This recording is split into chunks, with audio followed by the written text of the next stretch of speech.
London में एक बार फिर से भारतीय ऊंचाइयों के बाहर खालिस्तान समर्थक प्रदर्शन करने पहुंचे। सैकड़ों खालिस्तानी समर्थकों ने ऊंचाइयों की इमारत के बाहर जमकर नारेबाजी की, लेकिन इस बार भारतीय ऊंचाइयों की टीम ने भी जवाब दिया, जिसका वीडियो भी सामने आया,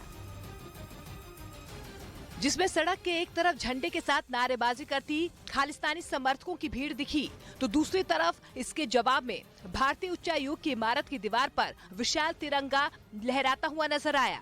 अधिकारियों ने खालिस्तानियों को जोरदार जवाब देते हुए इमारत की छत पर मानव श्रृंखला बनाकर भी बड़ा तिरंगा लहराया।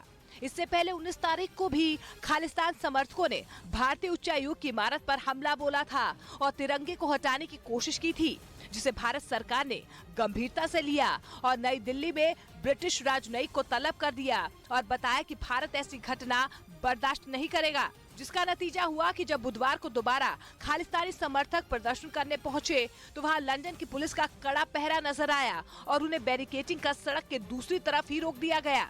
Massive deployment of Met Police here to ensure that there was no outwardly incident here.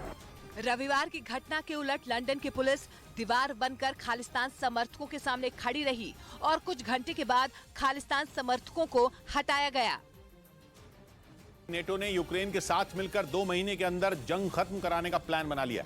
Germany के बिल्ड नाम के एक अखबार ने खबर छापी कि एक नेटो अधिकारी ने उसे बताया है कि 2 महीने बाद मई में यूक्रेन रूस से बहुत बड़ा बदला लेने वाला है। जिसके बाद दावा है कि यूक्रेन में जो पिछले 1 साल 1 महीने से नहीं हुआ वो अगले 2 महीने में हो जाएगा। जर्मनी के अखबार ने नेटो के अधिकारी के हवाले से जो लिखा उससे साफ है कि नेटो ने यूक्रेन के युद्ध को अगले 2 महीनों में आर या पार लगाने की पूरी तैयारी कर ली है। बताया गया कि प्लान यह है कि मई में यूक्रेन अपने यहाँ लुहांस्क और जापोरिजिया में रूस की सेना पर जबरदस्त हमला करेगा। ये दोनों वो प्रांत हैं जहाँ के बड़े हिस्से पर रूस की सेना ने कब्जा किया हुआ है। अब यूक्रेन के लिए अपने दम पर लुहांस्क और जापोरिजिया में रूस से लड़ना मुमकिन नहीं, इसलिए खबर है कि नेटो उसे हथियार से लेकर ट्रेनिंग और खुफिया जानकारी तक जो उसे जरूरत होगी सब देगा। और अगर ऐसा हो गया तो रूस वर्सेस यूक्रेन की जंग में बहुत बड़ा क्लाइमैक्स आ जाएगा, क्योंकि इस प्लान के जरिए नेटो की कोशिश पुतिन से क्राइमिया छीनने की है। और क्राइमिया पुतिन की नाक। क्राइमिया जमीन का वो टुकड़ा है जिसे अपनी मुट्ठी में रखने के लिए पुतिन किसी भी हद तक जा सकते हैं, वाकई किसी भी हद तक।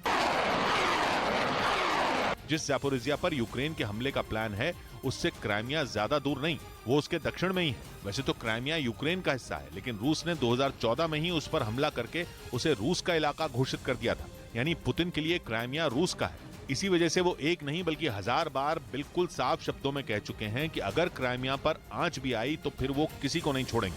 फिर सिर्फ यूक्रेन नहीं बल्कि यूरोप से लेकर अमेरिका और नेटो तक उनके वार से करहा उठेंगे।